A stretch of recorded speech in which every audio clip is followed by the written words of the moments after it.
দাদু, এই মিলটা কি করে তৈরি হয়েছিল আমাদেরকে একটু বলবে? কি করে তৈরি হয়েছিল, কখন কি হয়েছিল? হ্যাঁ ভাই, বলতে তো হবে। তোমরা যখন আমার নাতি দাদু বলে যখন সম্বোধন করছো, তখন তো একটু বলতেই হবে। যখন আছি এই মিলে, যদিও এখন আমার ডিউটি নাই, আমি তো চলে গেছি, তবু আমি মাঝে মাঝে আসি বা প্রায়ই আসি। ধরো আমার এখানে একটা ঠাকুর আছে, শিব ঠাকুর, তাকে আমি প্রতিদিনই ফুল জল দিই, সেই জন্যে এখানে আমার আসা। তা যখন মিল সম্বন্ধে কিছু আমাকে জিজ্ঞাসা করছো, তখন তো আমাকে বলতে হবে। এই মিলটা মোটামুটি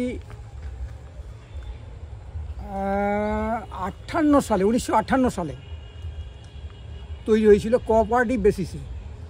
তখন অনেকে শেয়ার কিনেছিল এবং গভর্নমেন্ট কিছু শেয়ার এখানে টাকা পয়সা দিয়েছিল বলে মিলটা খোলা হয়েছিল কোঅপারেটিভ বেসিসে। তখন একটা বোর্ড তৈরি হয়েছিল, সেই বোর্ডের আন্ডারে এই মিলটা চলতো। তারপরে মিলটা 1964 সালে বন্ধ হয়ে যায়। কী কারণে বন্ধ হয়েছিল সেটা আমার পক্ষে বলা সম্ভব না। এই কারণেই, তখন আমার বয়স খুবই কম, তখন আমি মিলে কাজ করতাম না। হ্যাঁ, আমার জন্ম ধরো 1954 সালে, যখন 10 বছরের ছেলে, আমি তখন অত কিছু জানি না। তবে যেটুকু বলছি এটা কিন্তু ইতিহাস। কিছু বই থেকে আমি পেয়েছিলাম, কিছু আমার বড়দের মুখ থেকে শুনেছিলাম, বুড়ো এই কথাগুলো আমি বলতে পারছি। মিলটা তখন চলছিল ভালোই, বিভিন্ন জায়গা থেকে আঁক আসতো। এদিকে ছোটো লাইনে কাটোয়া থেকে আঁক আসতো। হ্যাঁ, এই ছোটো লাইন আমাদের মিলের ভেতরে ঢুকে গিয়েছিল, রেল লাইন। সেই রেল লাইনের যখন আসতো, এবং সড়ক পরিষেবা তখন অত ভালো ছিল না, রেলেই বেশিরভাগ আঁকটা আসতো, এবং আমাদের ধারে পাশে আঁক তৈরি হতো খুব ভালো। তারপরে 64 সালে যখন বন্ধ হয়ে গেল, মিলটা বন্ধ হয়েই থাকলো। আস্তে আস্তে আস্তে আস্তে মিলের অনেক কিছু তখন চুরি হয়ে গিয়েছিল। তখনকার যে যন্ত্রপাতি চুরি হয়ে গেল, তখন আমাদের যে মুখ্যমন্ত্রী ছিলেন বোধহয়,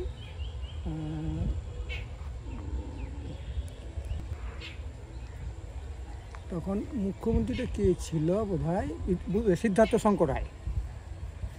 শঙ্কর রায় তখন এসেছিলেন আমাদের আমোদপুরে। তখন আমাদের চাষিরা এবং কিছু ব্যবসাদার তাকে বলেছিল যে এই সুগার মিলটা আবার পরিচালনা করতে হবে। উনি কথা দিয়েছিলেন, সুনীতি চট্টরাজ বলেছেন ঠিক আছে, আমি এটাকে দায়িত্ব নিলাম, আমি দায়িত্ব থেকে মিলটা চালু করব। তারপর সেইভাবে মিলটা চালু হয়েছিল। এই কথা বোধহয় আমি তোমার সঙ্গে আগে একবার গল্প করেছি। হ্যাঁ, তা ঠিক আছে, আর একবার রিপিট করলে ক্ষতি নাই। এই মিলটা চলতে চলতে আবার 64 থেকে বন্ধ হওয়ার পরে 74 সালে মিলটা আবার চালু হয়। চালুর কথা যদি তোমার মনে না আছে, তাহলে আমি 2-4 কথা বলে দিই। হ্যাঁ, তখন গভর্নমেন্ট, বামফ্রন্ট কংগ্রেস গভর্নমেন্টকে যখন বললো যে মিলটা চালু করতে হবে, গভর্নমেন্টও সাড়া দিল। সুনীতি চট্টরাজও এসেছিলেন, এসে দেখে শুনে চালু করলেন। সেই সময়ে, সেই 74 সালে যখন হলো, তখন কিন্তু আমি জয়েন করেছিলাম, এবং সুনীতি চট্টরাজও আমাকে হেল্প করেছিল এখানে জয়েন করার জন্য। ইন্টারভিউ বোর্ডে উনি ছিলেন, এবং নিতাই ঘোষ ছিলেন, এসব তখনকার যে এমএলএ বা মিনিস্টার ছিলেন তারা ছিলেন। এবং সেই সময় আমরা জয়েন করলাম। জয়েন করার পরে মিলটা ভালোই চলছিল, চলতে আবার হঠাৎ বন্ধ হয়ে গেল 1905 সালে। যাক, এই কথাটা আমি বলেছি, আর এই কথাটা আমি রিপিট আর বেশি করবো না। কিছু কথা বলি, এই মিলটার এই অবস্থা কেন মিলটা বন্ধ হয়ে গেল। আর সেই যারা কাজ করতো তখন, ওরা এখনো বেঁচে আছে দাদু? একটা লোককে আমি দেখতে পাই, সেই সময়কার ন্যাশনাল সুগার মিল নাম ছিল তখন। সেই মিলটার একটা এমপ্লয় আমাদের সঙ্গে এখনো পরিচয় আছে, যে হচ্ছে আমাদের এই পলাশডাঙ্গার অরবিন্দু রায়। হ্যাঁ, অনেক বয়স হয়ে গেছে অনেকটাই। হ্যাঁ, আমাদের বয়স যদি 72 হয়, তারপরে সে ন্যাশনাল সুগে কাজ করেছে, সে বোধহয় 90 কাছাকাছি বয়স হয়ে যাবে। যাই হোক, সে এখন বেঁচে আছেন, এবং 2-4টে এখানে ওখানে আছে, হয়তো সবাইকে আমি চিনি না। তা যখন এই মিলটা এই অবস্থা কেন, এইটাই আমি বলি তোমাকে। কারণ এটা মিলটা ভালো চলছিল, চলতে কেন এমন হয়ে গেল, এটা দুটো দিক আছে। এক হচ্ছে ম্যানেজমেন্টের গাফিলতি আছে, এবং রাজনৈতিক কিছুটা এখানে প্রভাব পড়েছিল, তার কারণে মিলটা বন্ধ হয়ে যায়। ম্যানেজমেন্টের দূরদর্শিতার অভাব এই কারণেই আমি বলবো, যে মিলটা যখন ব্রেকডাউন হয়ে যেত, তখন 10 টাকার জিনিস আসতে 10 মাস টাইম লাগতো, আর 10 লাখ টাকার জিনিস কিন্তু 10 ঘন্টার মধ্যে চলে আসতো। মিলটাকে অকারণে পরিসর করার জন্য ওরা অগ্রসর হয়েছিল। আমরা হয়তো ইউনিয়নগতভাবে তখন বাধা দিয়েছিলাম, তখন বলছি তাহলে তোমরা কি মিলের ভালো চাও না, এইটাই করতে হবে এইটাই করতে হবে। তাহলে হ্যাঁ, আমার যদি ভাতের চাল না থাকে তাহলে ভাতের হাঁড়িটা বাড়িয়ে তো আমার লাভ নাই। ঘটনা কিন্তু তাই হয়েছিল। হ্যাঁ, যেগুলো আমার মেশিনের দরকার ছিল না সেগুলো করেছিল। বিভিন্ন সময়ে বিভিন্ন ম্যানেজমেন্টে বিভিন্ন ম্যানেজিং ডিরেক্টর এসেছে, তারা এইভাবে পরিকল্পনা নিয়েছে, সেখানে আমাদের শ্রমিক হিসেবে বলার কিছু ছিল না। আস্তে আস্তে আস্তে আস্তে সরকারের দেখলো যে ওকে ভর্তুকি দিয়ে আমাদের পক্ষে চালানো খুব মুশকিল হয়ে যাচ্ছে। তখন একটা ওরা সিদ্ধান্ত নিল যে ইআরএস দিয়ে দাও, শ্রমিকদিকে পয়সা করে যা পাবে দিয়ে ছেড়ে দাও। কিন্তু পয়সা দিলেও কি চাকরি আর পয়সা কি এক জিনিস হয়? আমরা বাধা দিয়েছিলাম, বাধা দিয়েও আমাদের বাধা টেকেনি এই কারণেই যে আমাদের 4 বছরের বেতন দিয়ে আমাদেরকে ছেড়ে দিতে চেয়েছিল, দিয়েছেও তাই। 4 বছরের বেতন আমাদেরকে অ্যাডভান্স দিয়ে আমাদেরকে ছেড়ে দিয়েছে। কিন্তু আমার চাকরি ধরো 8 বছর ছিল, তাহলে আমার তো সেখানে আরও গ্র্যাচুইটি বাড়তো, প্রভিডেন্ট বাড়তো, ইনক্রিমেন্ট বাড়তো, প্রমোশন হতো, সেগুলো থেকে আমি বঞ্চিত হয়েছি। তা সেই ক্ষেত্রে আমার মতো অনেক শ্রমিক এখানে বঞ্চিত হয়েছে। এবার কারণবশত হয়তো আমি 48 বছর এখানে চাকরি করলাম, 5 সালে বন্ধ হয়ে যাওয়ার পরও আমি এখানে ছিলাম 22 সাল পর্যন্ত। কী কারণে ছিলাম? যে আমার জবটা এখানে ছিল, আমি যে এসেন্সিয়াল জবে ছিলাম ইলেকট্রিক্যাল, এই ইলেকট্রিক্যাল লাইনটা এখানে ছিল এবং এই ল্যান্ড ফ্যানগুলো এগুলো ছিল বলে আমাকে হয়তো রেখেছিল। আর একজন ইনচার্জ এখানে ছিলেন, তিনি 1923 সাল পর্যন্ত ছিলেন। তারপর আস্তে আস্তে এটা বোধহয় ডিএমের আন্ডারে চলে যায়। এই যে হ্যান্ড ওভার করার এই মধ্যে বেশ কিছু গাছপালা কিন্তু চুরি হয়ে যায়। আমি চলে যাওয়ার পর আমি দেখেছি কিছু গাছপালা চুরি হয়েছে। আমাদের কিছু যন্ত্রপাতি যে স্টোরগুলোতে রাখা ছিল সেগুলো বোধহয় আর নাই আমার মনে হয়, কারণ ঘরের যে অবস্থা আছে। তুমি এসো, এই দেখবে এইগুলো কী অবস্থা হয়ে আছে, ভিতরে একটু এসো। এইখানে তাহলে আরো গাছ ছিল, সব কেটে নিয়ে চলে গেছে নাকি? হ্যাঁ, কিছু গাছ ছিল কেটেছি। হ্যাঁ, এই যে গোডাউনটা দেখছো, এইখানে কিন্তু অনেক মালপত্র কিছু রাখা ছিল।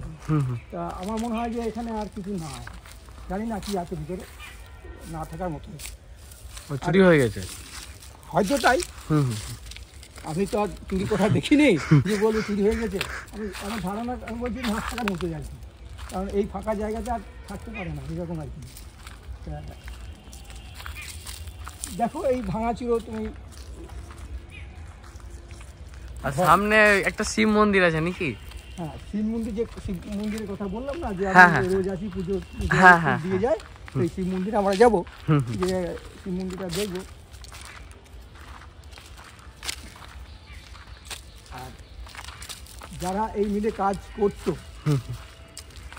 আমার মতোই প্রায়, তারা সেই সময় যে 1974 সালে জয়েন করেছিল, আমার বয়সী প্রায় সবাই ছিল, কিছু সিনিয়র ছিল হয়তো। তা তাদের কত ক্ষতি হয়েছে সেটা আমার জীবন দিয়ে আমি বুঝতে পারি। এগুলো এরকম পরিষ্কার কেউ করে না তো? না, এগুলো পরিষ্কার একবার হয় ওই বছরে, যখন ওই শিব চতুর্দশীর সময় এখানে একটা পুজো হয়। হ্যাঁ, সেটা বছর 3 থেকে হচ্ছে।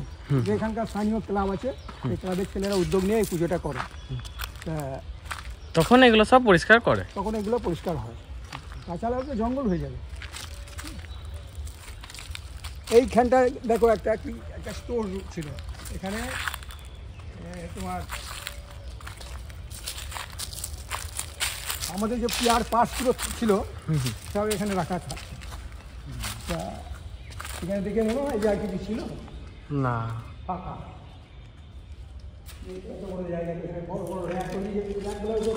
তৈরি আছে তো, অনেকগুলো কাঠের র্যাক ছিল, মানে সেগুলো কোথায় গেল? আলটিমেটলি বোঝা যাচ্ছে সেগুলো চুরি হয়েছে।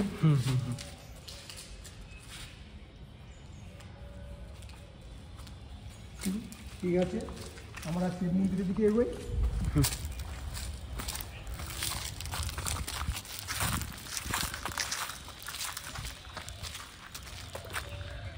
এটা অ্যাকাউন্ট অফিস ছিল বুঝলে, হুম হুম। তো দরজা জানালা সব ভেঙেছে, পড়ে থাকলে যা হয়। যা হ্যাঁ, যেখানে লোকজন না থাকে সেখানে তো এই ধরনের অবস্থাই হওয়া উচিত। এখানে ছিল ল্যাবরেটরি,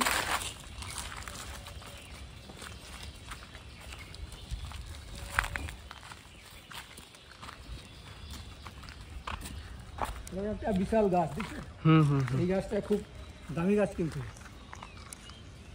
মেহগিনি গাছ। এটা ছিল chief engineer, chief chemist office ছিল। আর এই জঙ্গলের দিকে না যাওয়াই ভালো নাকি? হ্যাঁ হ্যাঁ হ্যাঁ। হ্যাঁ, আমরা শিব মন্দিরের কাছেই যাই, শিবের কাছে যাই, মন্দির বলা তো ভুল হবে, যাই হোক।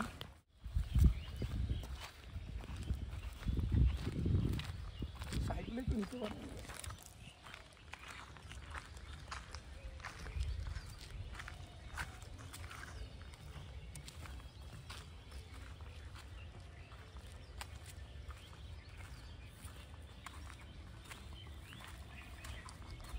জয় বাবা জটাধারী কি জয় হো, জয় জটাধারী বাবা জয় হো, জয় হো। এইটা শিব মন্দিরটা। এটা শিব মন্দির, আমি এসে পরিষ্কার টরিষ্কার করি।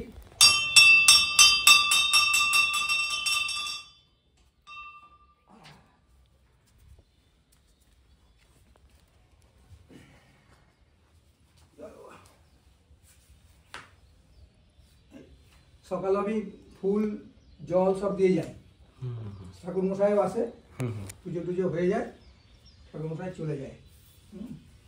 তো আজকে আমি একটু আগে চলে গেছি, এই প্রসাদটা নিয়ে যাওয়া হয়নি, ঠাকুর মশাই এখানে প্রসাদটা রেখে দিয়ে গেছে, ভালোই হয়েছে। একটু আমরা নাতি দাদু সবাই মিলে একটু প্রসাদ পাবো।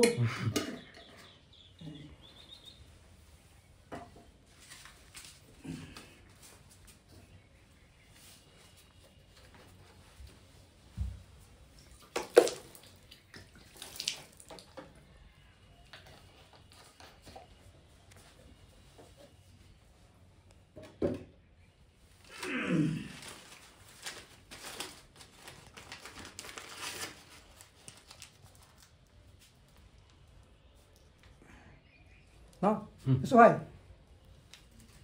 এতে হয়ে যাবে।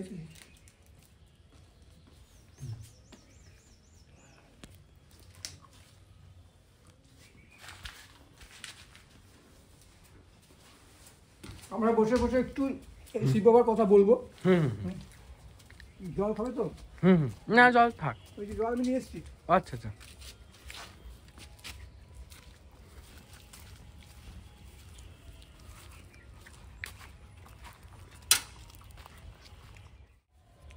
হ্যাঁ তো শিব ঠাকুরটা একটু মাহাত্ম শোনা আমাদেরকে এবার। হ্যাঁ ভাই, এ শিব ঠাকুরের মাহাত্ম্য, খুবই মাহাত্ম্য আছে। হ্যাঁ, এটা না সবাইকে না জানালে, না বললে হয়তো আমি শিব বাবার কাছে একটু অপরাধী থেকে যাব। তুমি যখন জিজ্ঞেস করেছো বলতে হবে। এই শিব ঠাকুরটা যখন আমরা 1974 সালে জয়েন করি তখন কিছু ছিল না। তারপর এই মিলটা চলছে, আমাদের কাজকর্ম চলছে, কিন্তু কিছু কিছু জায়গাতে অ্যাক্সিডেন্ট হতে লাগলো। অ্যাক্সিডেন্টগুলো কীভাবে হচ্ছিল আমরা নিজেরাই বুঝতে পারছিলাম না। একজন আমাদের কেন ডিপার্টমেন্টের, তিনি কেন ডেভেলপ করার জন্য ঘুরছিলেন, কার অ্যাক্সিডেন্টে মারা গেলেন। তারপর একজন মিস্ত্রি টিন চাপাচ্ছিলেন ছাদের ওপরে, পড়ে গিয়ে মারা গেলেন। তারপর মিল রানিং চলছে, একজন বেগাস কেরিয়ার, মানে যেখানে আমাদের খগুলোকে টেনে জড়ো করে, সে চেনে লেগে সে মারা গেল। একজন সিঁড়ি থেকে পড়ে মারা গেল। এভাবে 4-5টা আমাদের শ্রমিক মারা গেল। তা আমরা চিন্তিত হয়ে পড়লাম যে এখানে কোনো দৈব অপরাধ হয়েছে। আমরা তখন পুজো শুরু করব এরকম ভাবছি, হঠাৎ আমাদের হেড অফিসের যে সেক্রেটারি ছিলেন তিনি হঠাৎ চলে এলেন কলকাতা থেকে সকালবেলাতেই, যে বললো যে এরকম শিব ঠাকুর আছে, সে আমাকে স্বপ্ন দিয়েছে, আমাকে পুজো দিতে হবে, তাই সেই জায়গাটা আমি খুঁজছি, তোমরা বলতে পারবে যে এই জায়গাটা কোন জায়গা? উনি মুখে বললেন যে এই জায়গা, আমরা খুঁজে এই জায়গাটাকেই ঠিক করলাম যে হ্যাঁ আপনি যেটা বলছেন সেটা হচ্ছে এই জায়গাটা। তো এই জায়গাটা উপরে এই শিব ঠাকুরকে প্রতিষ্ঠা করা হলো। কীভাবে প্রতিষ্ঠা করা হলো?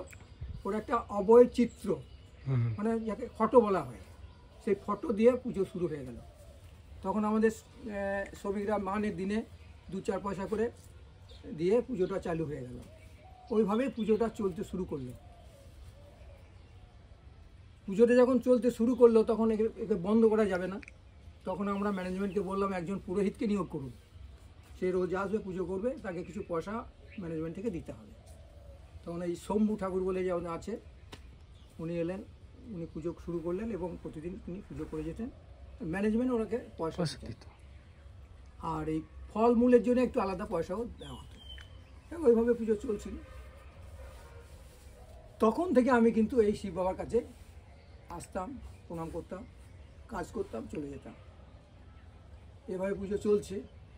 বাবার মাহাত্ম্য তখন আস্তে আস্তে ছড়িয়ে পড়ছে, কিন্তু অ্যাক্সিডেন্টটা বন্ধ হয়ে গেল। মিল ভালো চলতে শুরু করলো, বাবার পুজোও চলে। সিজন টাইমে বাবা খুব ধুমধাম হতো। কীরকম? তখন সিজন টাইমে আমাদের 3 গুণ লোক হতো। সিজনাল স্টাফরা আসতো, তারা অধিকাংশ হচ্ছে নন বেঙ্গলি, তারা একটু ঠাকুর ভক্তর দিকে বেশি আকৃষ্ট হয়। ওরা এসে ওদের যে গান বাজনাগুলো ওরা করতো এবং একটা মৎসবও হতো। আমরা সবাই মিলে খিচুড়ি খেতাম, মাঝে মাঝে হতো। এইভাবে চলতে থাকে। তারপরে যখন এসে গেল আমাদের যে মিল চলতে চলতে চলতে চলতে চলতে ধরো এই 1905 সাল এসে গেল। 2-3 সাল থেকে এটা শুরু হলো যে মিল বন্ধ হয়ে যাবে, মিল বন্ধ হয়ে যাবে। ঠিক 5 সালের 31 নভেম্বর আমাদের ছুটি হয়ে গেল। বিভিন্ন জায়গার শ্রমিকরা বিভিন্ন জায়গায় সব চলে গেল, কিন্তু আমি ঠাকুরের কৃপাতেই বলো আর তোমাদের মা বাবার সব আশীর্বাদে বা তোমাদের গুরুজনদের আশীর্বাদে আমি বা আরও কিছু 2-4 জন লোক আমরা কিন্তু নিউ অ্যাপয়েন্টমেন্ট পেলাম 1 তারিখে। 31 নভেম্বর, ডিসেম্বরের 1 তারিখে আমরা আবার অ্যাপয়েন্টমেন্ট পেলাম। এবং কাজ করতে করতে করতে করতে আমরা এই যে যেগুলো অ্যাপয়েন্টমেন্ট পেয়েছিলাম সব ছাঁটাই হয়ে গেল। থাকলাম মাত্র 2 জন, একজন ইনচার্জ ছিলেন আর আমি ছিলাম। আমরাও ধরুন এই তখন থেকে এই 22 সাল পর্যন্ত আমি ছিলাম, 22 সালের ডিসেম্বর পর্যন্ত আমি ছিলাম, আর উনি 23 সালটা ছিলেন। তারপরে মিলের এই অবস্থা। তা আমি দেখলাম যে বাবাকে এতদিন ধরে পুজো করছি, তা বাবার পুজোটা বন্ধ হয়ে যাবে, ঠিক আছে। আমি আবার উদ্যোগ নিয়ে পুজো শুরু করে দিলাম। সেই থেকেই চলছে বাবার পুজো। আর ওই যে লিঙ্গটা, ছোট্ট যে লিঙ্গটা দেখছো বাবার শিবলিঙ্গটা, ওইটা ছিল না। ওটা আমার পুরোহিতকে বললাম, ঠাকুরমশাই এরকম পটগুলো তো নষ্ট হয়ে যাচ্ছে, তাহলে একটা শিবলিঙ্গ প্রতিষ্ঠা করলে কেমন হয়? বলে খুব ভালো হয়। যে আমাকে বললো বেশ ঠিক আছে, একটা শিবলিঙ্গ নিয়ে এসো, প্রতিষ্ঠা করে দেবো। তো উনি সেই 22 সালে এই শিবলিঙ্গটাই প্রতিষ্ঠা করেছে। তো ওইভাবে আমি পুজো করে মানে ফুল জল নিয়ে আসি, ঠাকুরমশাই পুজো করে দেন, আমি চলে যাই। বাবার আশীর্বাদে ভালো আছি। বাবা যেন ভালো রাখে, তোমাদেরকেও যেন বাবা ভালো রাখে এবং সকলকেই বাবা যেন ভালো রাখে, এই কামনা করব। বাবাকে এইটুকুই চাইবো, আর দ্বিতীয় কিছু চাইবার নাই। আবার কি চাইবো? বাবা তুমি আমার এই নাতিটিকে ভালো রেখো, তাদের লক্ষ্যে পৌঁছিয়ে দিও, হ্যাঁ, তারা যেন সুস্থ থাকে, ভালো থাকে। আমার শরীরেও তুমি ভালো রেখো বাবা, তোমার বাবার কাছে আসতে পারো, এই প্রার্থনাই করি বাবা। জয় বাবা ভোলেনাথ, জয় জটাধারী বাবা কি জয়, জয় ও। ঠিক আছে। এটা আপনারা তো আগেই দেখেছেন, এটা সুগার মিলের বাইরের এরিয়াটা। এখানে এগুলো সব অফিস টফিস ছিল, দাদু ভালো জানবে, এগুলো সব কোয়ার্টার ছিল। বলছিল এখানে ছোটো বড় একটা পার্কের মতনও ছিল, জায়গাটাতে দোলনা টোলনা সব দেখানো হয়েছে আগের ভিডিওটাতে।